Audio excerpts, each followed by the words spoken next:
Une querelle a éclaté entre le gouvernement angolais et l'opposition au sujet de la nouvelle inhumation prévue de Jonas Savimbi, chef du mouvement rebelle UNITA, dont la mort il y a 17 ans a mis fin à près de 3 décennies de guerre civile. Le gouvernement devait remettre le corps de Savimbi aux représentants de l'UNITA, qui est maintenant un parti d'opposition, afin qu'il puisse être enterré dans sa ville natale le 1er juin. Cependant, la remise de la dépouille n'a pas eu lieu et les deux parties s'accusent désormais l'une l'autre.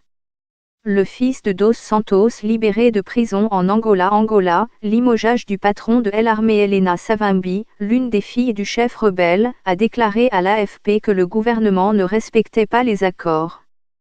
C'est la confusion totale, dit-elle. Le gouvernement a à son tour accusé l'UNITA de ne pas avoir récupéré le corps mardi, comme convenu. Les rebelles de l'UNITA, soutenus par les États-Unis et l'Afrique du Sud, ont combattu le MPLA angolais pendant 27 ans. L'un des plus longs conflits de la guerre froide. Savimbi a été tué dans une bataille avec les forces gouvernementales en 2002 et enterré dans la province de Moxico, dans l'est de l'Angola. Sa mort a conduit à un accord de paix et à l'inclusion des rebelles dans le processus politique.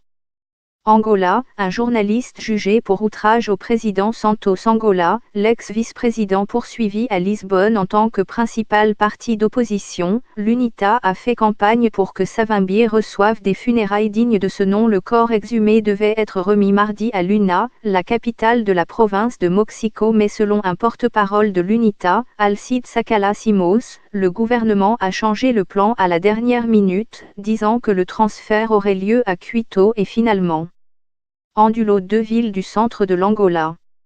Nous ne savons pas où se trouve le corps. Ils essaient d'humilier l'UNITA, a-t-il déclaré à l'AFP. Cela n'aidera pas le processus de reconstruction nationale. Toutefois, le ministre d'État Pedro Sebastião a rejeté ces accusations. L'UNITA a créé une impasse.